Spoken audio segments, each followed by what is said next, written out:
오늘 말씀을 통해서 형통한 사람이 되기는 되는데 성경적인 의미에서 형통이 무엇인가? 성경적인 의미에서 진정하게 형통한 사람이 어떤 사람인가 하는 것을 잘 알 수 있기를 바랍니다. 어떤 사람이 자기 동생 보고 그렇게 말했다 그러지요. 야, 너 모든 일을 다 나를 통해서 해야 돼. 그러니까 동생이 형 보고 왜 그렇게 해야 돼? 그러니까 형이 하는 말이 그래야 만사 형통하지. 그렇게 말했다고 합니다. 모든 일을 형을 통해서 해야 하는 것이 만사 형통하다. 그렇게 말했다고 합니다. 물론 형 할 때 그 형자하고 만사 형통하다 할 때 그 형자는 한자가 다르지요. 그래서 참 농담으로 우스갯소리로 그런 이야기가 있습니다. 모든 일을 다 형을 통해서 하는 것이 만사 형통이 아니고 성경적인 의미에서 만사 형통은 내 뜻대로 우선은 되지 않아도 또 괴로운 일을 당해도 결과적으로 하나님의 뜻대로 계획대로 진행되는 것, 그것이 형통입니다. 아무 일 없는 것이 형통이 아니고 내가 원하는 대로 되는 것이 만사 형통이 아니고 하나님이 원하시는 대로 되는 것이 진정한 형통이요 또 성공이라는 것을 기억하시기를 바랍니다. 형통에 해당되는 영어 성경에 보면은 success, 성공이라는 그런 말이 나옵니다. 그래서 형통하다는 말 속에 일이 잘 된다, 번영한다, 번성한다, 또 성공한다, 성공적이다 하는 그런 개념이 있습니다. 창세기 15장 13절 이하에 보면 하나님께서 일찌감치 믿음의 조상 아브라함에게 하나님의 계획을 말씀하셨습니다. 먼 훗날 아브라함의 자손이 이방 나라에서 객이 되어서 그들을 섬길 것이고 그들은 400년 동안 너의 자손을 괴롭게 할 것이다 그랬습니다. 구체적으로 애굽에서 종살이하게 될 것을 예고하는 그런 말씀이죠. 그때 이제 가나안 땅의 죄악이 하나님 보시기에 가득 차면 그 땅을 징벌하고 애굽에서 큰 민족을 이루고 있는 그러한 이스라엘 백성들을 출애굽시켜서 약속의 땅 가나안으로 다시 되돌아오게 하겠다 그렇게 약속을 했습니다. 그런 하나님의 원대한 계획이 있었습니다. 그런데 그러한 계획을 이루시기 위해서 제일 먼저 애굽에 보낸 사람이 누구입니까? 바로 오늘 말씀에 나오는 요셉입니다. 우리가 잘 아는 대로 요셉이 시간이 지나면서 애굽의 총리가 되었죠. 아버지 야곱은 요셉이 죽은 줄로만 알았습니다. 그런데 살아있고 그것도 애굽 나라의 총리가 되었다는 소식을 듣고 요셉의 초청 또 바로왕의 초청을 받아서 70명의 대가족이 이제 요셉이 있는 애굽으로 갔습니다. 거기서 창세기 출애굽기 연이어서 보시면 잘 알듯이 이제 시간이 지나면서 요셉도 죽고 또 요셉 당시의 왕도 죽었지만 하나님께서 하나님의 약속을 신실하게 기억하시고 또 이스라엘 백성들에게 복을 주셔서 탄압을 받으면 받을수록 더 번성하게 해 주셨습니다. 결국은 이제 모세를 통해서 출애굽의 역사를 허락하신 것이죠. 이런 하나님의 원대한 계획 가운데 요셉 한 사람을 애굽으로 보낸 것입니다. 요셉은 처음에 그 하나님의 원대한 섭리를 다 깨닫지는 못했겠지요. 형들에 의해서 웅덩이에 던져졌을 때, 또 애굽의 노예로 팔려갔을 때, 또 억울한 누명을 뒤집어 쓰고 감옥에 갔을 때 얼마나 참 힘들었겠습니까? 그리고 하나님 왜 저에게 이런 일이 있습니까? 하고 참 많이 힘들어했겠죠. 그렇지만 시간이 지날수록 그 하나님의 원대한 구원 계획을 깨닫고 또 사랑하고 용서하고 또 모든 것을 받아들일 수가 있었습니다. 이러한 의미에서 우리가 진정한 형통한 사람이 될 수 있기를 소원합니다. 그러려면 이런 사람이 되어야 합니다. 요셉처럼 고난 중에도 또 묵묵히 주어진 사명에 충실해야 합니다. 요셉이 한 나라의 총리가 되었지만 처음부터 그렇게 된 것은 아니죠. 총리 수업을 어디서부터 했습니까? 주인집에서 가정 총무를 하면서 또 수업을 쌓았습니다. 그리고 감옥의 총무가 되었습니다. 그래서 처음에는 가정 총무, 그 다음에는 감옥 총무, 그 다음에는 한나라의 총무, 그러니까 한나라의 총리가 될 수 있었던 것입니다. 주인의 입장에서 볼 때도 하나님이 요셉과 함께 하셨습니다. 그리고 모든 것을 믿고 내어 맡겼습니다. 그러자 하나님께서 요셉 때문에 그 가정에 복을 주셨습니다. 그런데 그 가정은 어떤 가정입니까? 요셉이 이끌려 애굽에 내려가매 바로의 신하 친위대장 애굽 사람 보디발이 그를 사서 자기 집의 가정 총무로 삼았습니다. 그러니까 요셉의 주인은 애굽 왕의 친위대장, 그러니까 경호 대장입니다. 비록 노예로 팔려와가지고 한 가정에 가정 총무로 있지만은 그 집은 어떤 집입니까? 왕을 모시는 그러한 경호 대장 밑에 있는 것입니다. 그러니까 그 일을 하면서 어떤 일을 듣고 보겠습니까? 주인이 왕을 모시고 자기 집에 오면은 왕궁에서 있었던 일, 왕에게 있었던 일, 또 나라 돌아가는 일, 그런 일을 듣고 배우겠죠. 그리고 손님들도 주로 왕 가까이 모시던 그런 사람들을 또 손님으로 모시지 않겠습니까? 그래서 서빙하고 집 관리하면서 비록 그러한 식물이지만 나라가 어떻게 돌아가고 있는가, 왕 주변에 어떤 일이 있는가 잘 알았습니다. 그리고 억울한 누명을 쓰고 감옥에 갔는데 그 감옥은 어떤 곳입니까? 옥은 왕의 죄수를 가두는 곳이었다. 요셉이 옥에 갇혔다. 그렇게 말합니다. 보통 감옥이 아니고 왕의 정치범을 수용하는 곳입니다. 그리고 꿈 해석을 해주었죠. 그 사람들은 술 맡은 관원장, 그리고 왕의 떡을 굽는 그러한 관원장이었습니다. 그거 생각하면 좀 하찮게 생각되기 쉽죠. 그러나 그렇지 않습니다. 그 옛날에는 반란이 많이 일어났습니다. 그래서 왕이 정말 신임할 수 있는 사람을 자기 측근에 둡니다. 왕에게 앙심을 품는 사람은 왕이 먹는 음식에 독을 타면 왕이 독살 당할 수 있지 않습니까? 그래서 특별히 왕에게 음식을 만들어서 관리하고 서빙하는 사람들은 왕이 가장 믿을 수 있는 그런 사람을 자기 측근에 세웁니다. 물론 잠깐 왕의 미움을 사가지고 감옥에 갇히긴 했지만 왕의 죄수를 가두는 감옥이었기 때문에 참 특별한 그러한 감옥입니다. 요셉은 그 감옥의 총무가 되었습니다. 간수장이 요셉을 너무 신임한 나머지 모든 재반 업무를 다 맡겼습니다.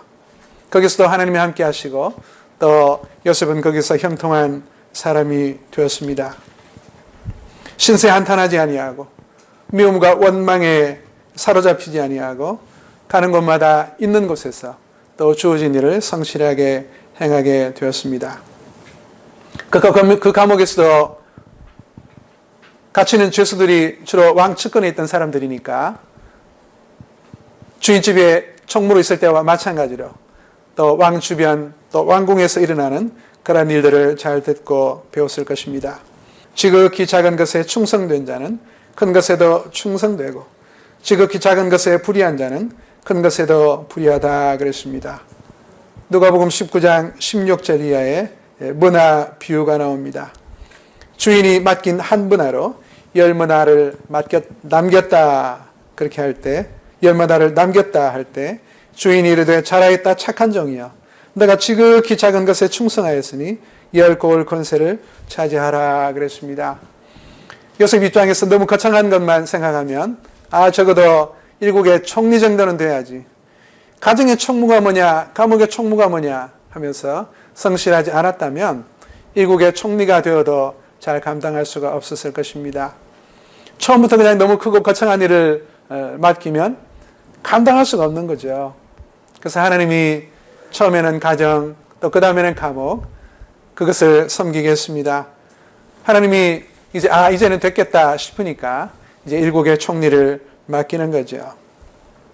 우리가 하나님의 말씀에 순종한다고 했는데도 또 예기치 아니하게 고난이 닥쳐올 수도 있습니다. 그렇지만 그 가운데도 하나님의 뜻과 계획은 변함없이 끊임없이 이루어진다는 것을 기억하시기를 바랍니다. 하나님의 계획이 이루어지는 그 과정에서 고난이 있을 수가 있습니다.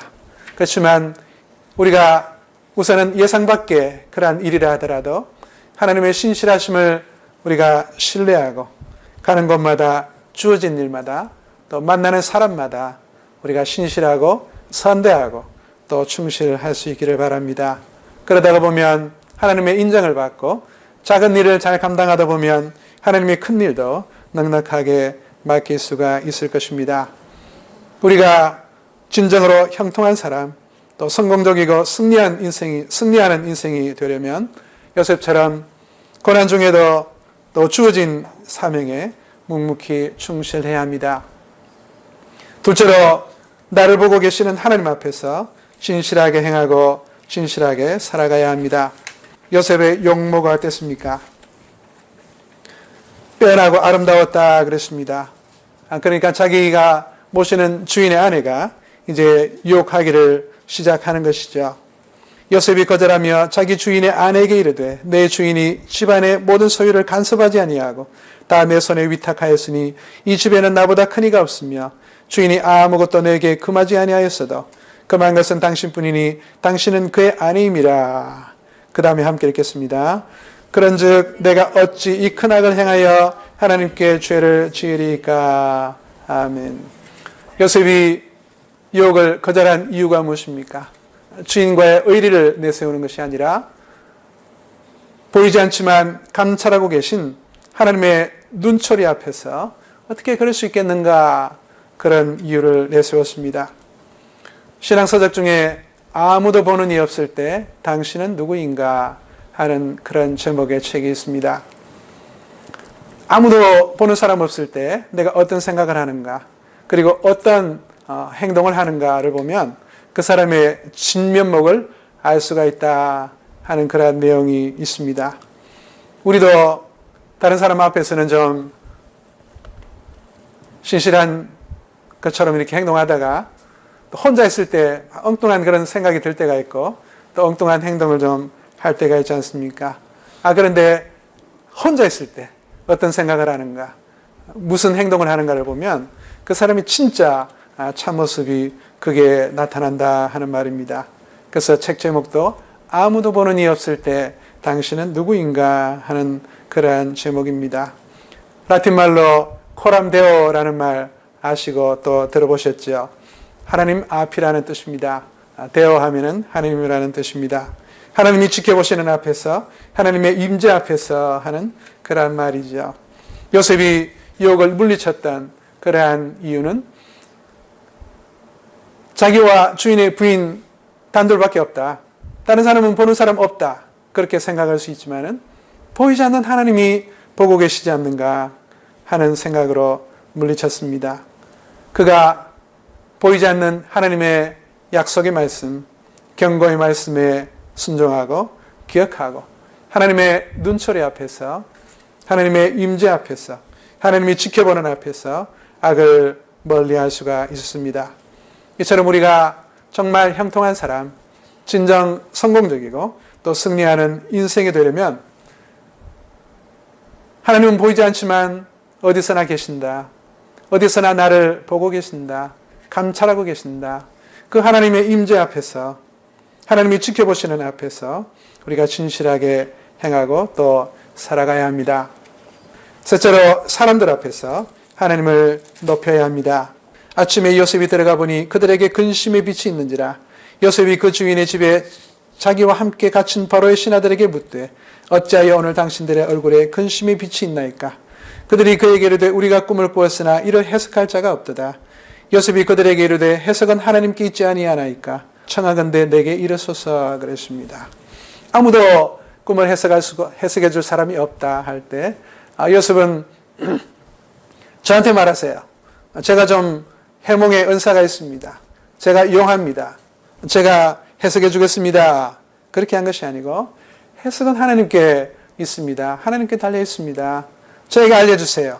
하나님이 주시는 그러한 지혜와 명철과 분별력으로 해석해 드리겠습니다. 그랬습니다. 그리고 그 다음 장에 이제 그 나라의 왕 바로가 꿈을 꿨습니다. 7년 풍년 끝에 또 7년 흉년이 들 그러한 하나님의 계획을 보여주었지요. 요셉의 꿈 해석 때문에 술 맡은 관원장이 전직을 회복했습니다. 마침 바로가 꿈을 꿨는데 아무도 해석해 주지 못할 때 감옥에 있을 때 요셉의 일이 생각납니다. 제가 감옥에 있어 일한 일이 있었는데 그 요셉의 꿈대로 이렇게 이루어져서 제가 왕을 다시 섬기고 있습니다. 그러니까 왕이 빨리 데려와라고 그랬습니다. 옷을 바꿔 입고 면도를 하고 요셉이 왕 앞에 섰지요. 그때 바로가 듣자하니 너가 꿈을 잘 해석한다며 그랬습니다.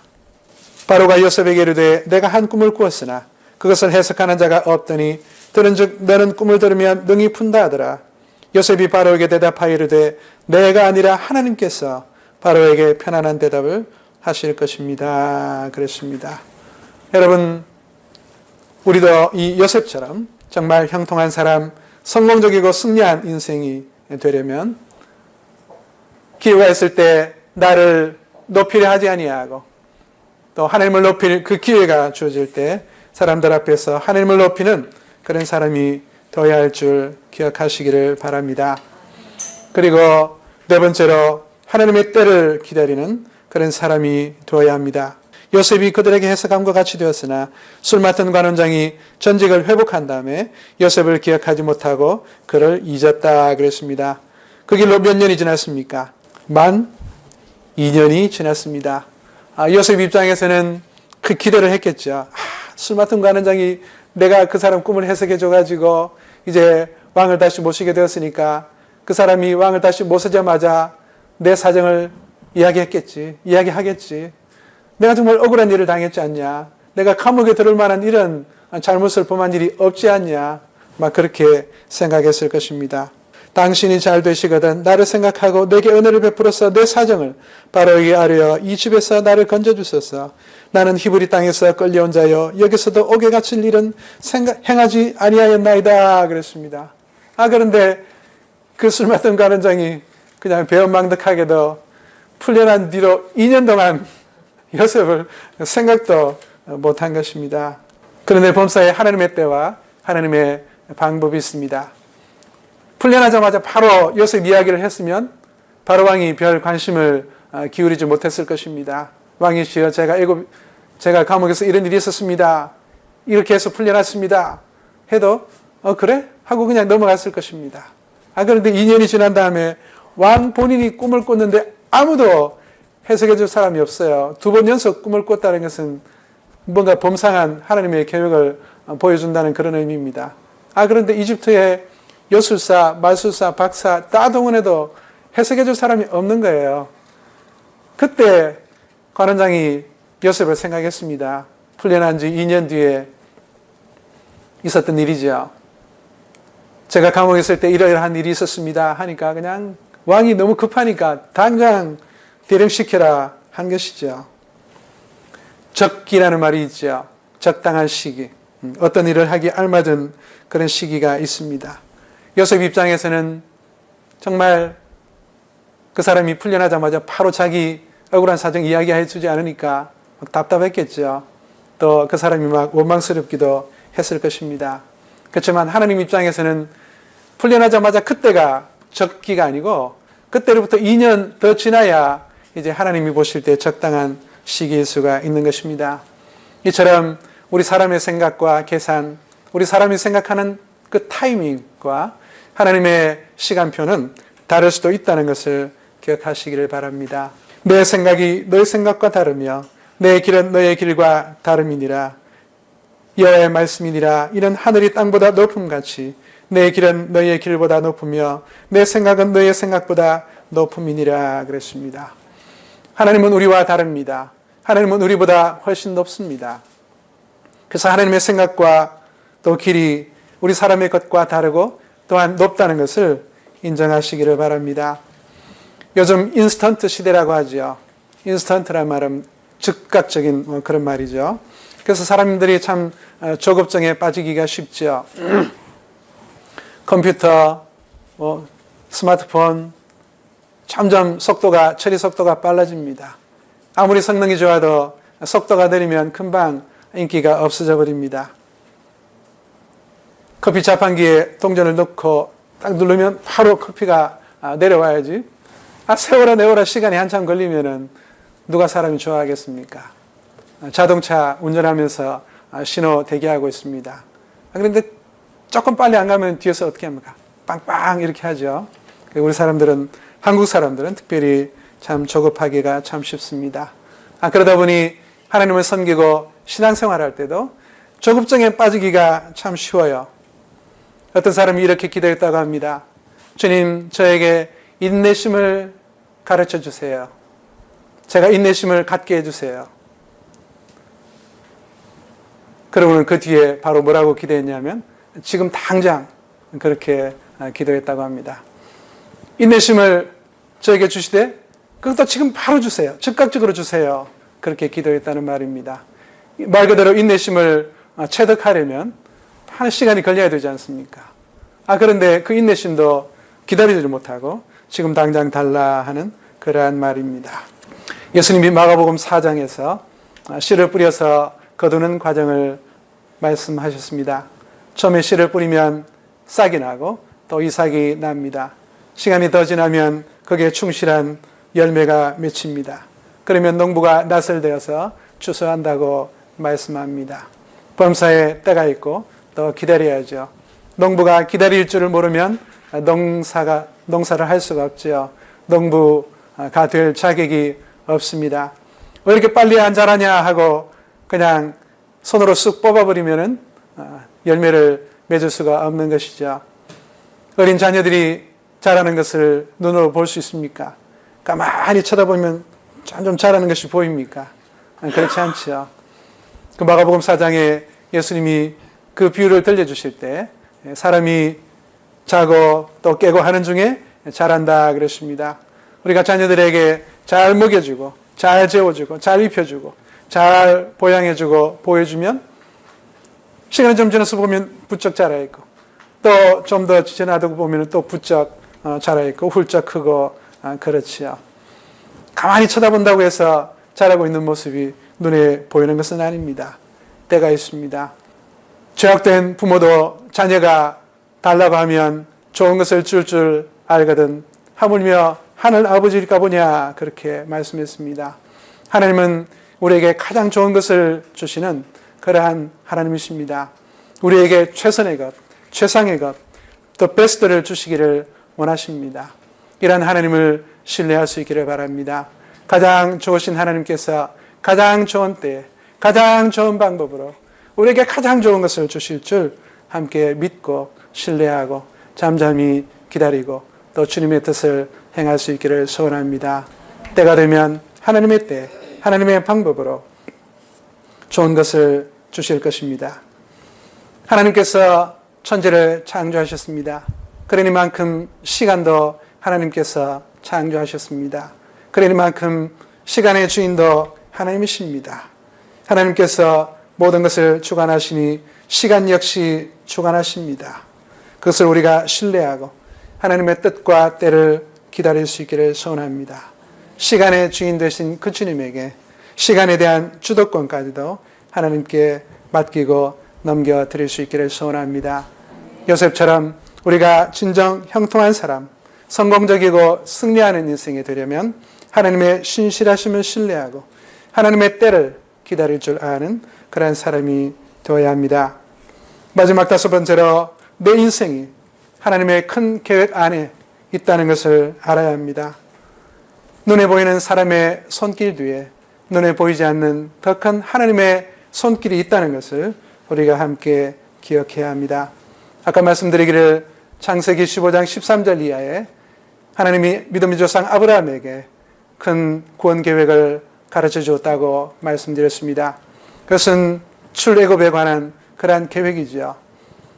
이스라엘 백성들이 애굽에서 크고 번성한 민족을 이루기 전에 그것을 위해서 하나님이 제일 먼저 애굽에 보낸 사람, 그 사람이 바로 요셉이었다고 말씀드렸습니다.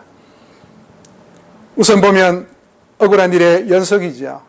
그렇지만 그 이면에 하나님이 원대한 섭리의 손길이 있었습니다. 요셉의 형들이 가나안 땅에 기근이 있어가지고 양식을 구하기 위해서 애굽에 왔었죠. 총리에게 조아렸습니다. 그 총리가 바로 요셉이었죠. 그런데 요셉은 바로 자신의 신분을 바로 드러내지 않았습니다. 형들이 잘못한 그 죄를 스스로 깨닫도록 기다렸습니다. 그리고 형제들이 서로 이기적이었습니다. 왜냐하면 야곱의 아내가 4명이었고 12명의 자녀가 서로 이복 형제들이었습니다. 그런데 야곱의 제일 사랑하는 아내가 라헬이었는데 요셉은 그 라헬의 소생이죠. 그래서 11번째 아들이지만은 요셉을 제일 사랑했습니다. 그래서 상속자를 의미하는 채색옷을 지어 입혔습니다. 그리고 요셉은 눈치가 없이 형들의 잘못을 고자질했습니다. 그리고 부모님을 비롯해서 11형제가 자기를 향해 절을 하는 그런 의미의 꿈을 이야기했습니다. 그러니까 형들 입장에서는 미운 것이 쌓여가지고 드디어 그냥 팔아버리고 말았지요. 형제 사랑이 부족했습니다. 그래서 자기를 희생하고 또 서로를 위할 그런 자세가 되었을 때까지 기다렸습니다. 이제 모든 회개의 분명한 사인이 형들에게 보였습니다. 그러자 더 이상 정을 억제하지 못하고 사람들을 물리고 이제 자신의 신분을 밝혔습니다. 요셉이 형들에게 이르되 내게로 가까이 오소서. 그들이 가까이 가니 이르되 나는 당신들의 아우 요셉이니 당신들이 애굽의 판자라. 당신들이 나를 이곳에 팔았다고 해서 근심하지 마소서. 한탄하지 마소서. 하나님이 생명을 구원하시려고 나를 당신들보다 먼저 보내셨나이다. 이 땅에 2년 동안 흉년이 들었으나 아직 5년은 밭갈이도 못하고 추수도 못할지니라. 하나님이 큰 구원으로 당신들의 생명을 보존하고 당신들의 후손을 세상에 두시려고 나를 당신들보다 먼저 보내셨나니 그런즉 나를 이리로 보낸 이는 당신들이 아니요 하나님이시라. 하나님이 나를 바로에게 아버지로 삼으시고 그 온 집의 주로 삼으시며 애굽 온 땅의 통치자로 삼으셨나이다. 아멘. 5절에 보면 1차적으로는 표면적으로는 형들에 의해서 팔려왔죠. 그래서 형들이 자기를 팔았다고 했습니다. 그런데 45장 8절에 보면 그렇지만 나를 이리로 보낸 이는 당신이 아니고 누구라고 했습니까? 하나님이라 그랬습니다. 눈에 보이는 그러한 사람의 작은 손길 뒤에 눈에 보이지 않는 하나님의 큰 섭리의 손길이 있다는 것을 우리가 함께 기억할 수 있기를 바랍니다. 요셉은 그것을 깨닫고 받아들였기 때문에 형들을 용서할 수 있었습니다. 원수 갚기로 말하면 얼마나 좋은 기회입니까? 요셉의 형제들이 그들의 아버지가 죽었음을 보고 말하되 요셉이 혹시 우리를 미워하여 우리가 그에게 행한 모든 악을 다 갚지나 아니할까 하고 요셉에게 말을 전하여 이르되 당신의 아버지가 돌아가시기 전에 명령하여 이르시기를 너희는 이같이 요셉에게 이르라. 내 형들이 너에게 악을 행하였을지라도 이제 바라건대 그들의 허물과 죄를 용서하라 하셨나니 당신 아버지의 하나님의 종들인 우리 죄를 이제 용서하소서 하며 요셉이 그들이 그에게 하는 말을 들을 때 울었더라. 요셉이 그들에게 이르되 두려워하지 마소서. 내가 하나님을 대신하리이까. 당신들은 나를 헤아려 하였으나 하나님은 그것을 선으로 바꾸사 오늘과 같이 많은 백성의 생명을 구원하게 하시려 하셨나니 당신들은 두려워하지 마소서. 내가 당신들과 당신들의 자녀를 기르리이다 하고 그들을 간곡한 말로 위로하였더라 그랬습니다. 우리가 참 예상 밖의 그런 일을 당할 수가 있습니다. 그렇지만 그때도 우리를 향한 하나님의 선한 계획이 있다는 것을 믿고 열린 마음으로 함께 받아들일 수 있기를 소원합니다. 그러면 요셉처럼 주님의 섭리로 받아들일 수 있고 원한과 분노를 다스릴 수가 있고 사람을 용서할 수 있고 환경을 극복할 수 있고 또 성공하는 사람이 될 수가 있을 줄 믿습니다. 하나님의 큰 섭리와 구원 계획 안에 하나님께서 요셉을 어떻게 다루시고 또 섭리하시고 인도하셨는지 우리가 보았습니다. 요셉의 인생을 가만히 보면 그 요셉과 참 닮은 그러한 분이 있습니다. 그분은 누구입니까? 바로 예수 그리스도이십니다. 여러분, 요셉과 예수님의 닮은 점이 무엇인지 잘 생각해 보시기 바랍니다. 둘 다 팔렸죠. 가격만 조금 다르지 팔렸습니다. 요셉은 은 20, 예수님은 은 30에 팔렸습니다. 그리고 상대방의 죄를 깨닫게 하고 또 회개 사인이 보일 때까지 아픔을 참고 오랫동안 기다렸습니다. 요셉이 그랬습니다. 예수님의 방법도 또 그렇습니다. 이처럼 여러 가지 면에서 요셉과 예수님이 참 닮은 그러한 점이 있습니다. 요셉을 통해서 보여주시는 그러한 예수 그리스도의 모습을 우리 함께 발견할 수 있기를 소원합니다. 아까 아브라함에게 들려주신 하나님의 구원 계획을 말씀드렸는데 거기서 좀 더 크게 보면은 바로 예수님으로 연결되죠. 출애굽했습니다. 가나안 땅에 정착했습니다. 다윗 왕을 허락하고 세워주셨습니다. 아브라함과 다윗의 자손으로 예수 그리스도를 이 세상에 보내셨습니다. 짧게 보면은 출애굽 가나안 정착이라고 하는 그런 하나님의 구원 계획, 또 더 넓게 보면은 예수 그리스도를 우리에게 보내셔서 죄와 죄의 대가로 인한 사망에서 우리를 건져주시고 출애굽 시켜주시는 그런 하나님의 구원 계획을 우리가 볼 수 있습니다. 요셉을 통하여 보여주시는 예수님의 모습을 함께 발견하고 또 모셔드리고 감사할 수 있기를 소원합니다. 신약의 주인공은 누구입니까? 예수님입니다. 그러면 구약의 주인공은 누구입니까? 역시 예수님이죠. 아니 구약 성경 시대는 예수님이 오시기 전인데, 예수님이 태어나시기 전인데 어떻게 구약의 주인공도 예수님이냐? 신구약 막론하고 성경의 주인은 예수님이십니다. 구약 성경은 앞으로 오실 메시아 예수 그리스도를 보여줍니다. 신약 성경은 그 약속과 예언을 따라 오신 예수님을 보여줍니다. 요셉을 통해서 우리가 예수님의 모습을 발견하고 또 함께 할 수 있기를 소원합니다. 부모가 원망스럽고 환경이 원망스러울 그런 때가 얼마나 많이 있습니까? 그렇지만 내 꿈과 내 야망과 하나님의 꿈을 잘 구분해야 합니다. 때로 요셉처럼 1차적으로 얼핏 표면적으로 볼 때 내 꿈이 좌절된 것처럼 보일 수도 있습니다. 그렇지만 나만의 꿈을 가리켜서 그것은 야망이라고 부를 수가 있습니다. 내 야망이 포기될 때, 내 야망을 내려놓을 때 오히려 하나님의 꿈, 하나님의 뜻, 하나님의 섭리가 이루어질 수 있습니다. 요셉을 가리켜서 꿈꾸는 자라고 했습니다. 37장에서 요셉이 형들에게 올 때 형들은 요셉을 보고 저기 꿈꾸는 자가 온다 그랬습니다. 꿈쟁이가 온다 그랬습니다. 그 꿈은 하나님께서 요셉에게 주신 하나님의 꿈입니다. 여러분, 내 생각대로 되지 않을 때가 있다 하더라도 오히려 그것을 통해서 더 큰 하나님의 비전이, 꿈이 이루어질 수 있다는 것을 기억할 수 있기를 소원합니다. 우리가 참 이 요셉처럼 하나님의 뜻을 받아들이고 또 만나는 사람, 주어진 일, 작은 일에 지극히 충실할 수 있기를 소원합니다. 하나님을 높일 수 있기를 바랍니다. 하나님의 때를 기다릴 수 있기를 바랍니다. 그러면 우리가 정말 하나님께서 우리를 높이시고 우리를 통하여 하나님의 귀한 그런 뜻을 이룰 수 있을 줄 믿습니다. 눈에 보이는 사람 뒤에 눈에 보이지 않는 하나님의 손길이 있다는 것을 기억하시기를 바랍니다. 우리 속담에도 뛰는 사람 위에 나는 사람이 있다는 그런 말 있지 않습니까? 하나님께 적용해 보시기 바랍니다. 뛰는 사람 위에 나는 하나님이 계십니다. 하나님은 우리 사람보다 훨씬 수가 높습니다. 훨씬 고수이십니다. 헤아릴 수 없는 하나님의 사랑과 섭리와 청량할 수 없는 그 지혜를 우리가 신뢰하고 우리가 신실한 하나님을 신뢰하고 하나님을 닮아 신실하게 행하는 우리가 될 수 있기를 소원합니다.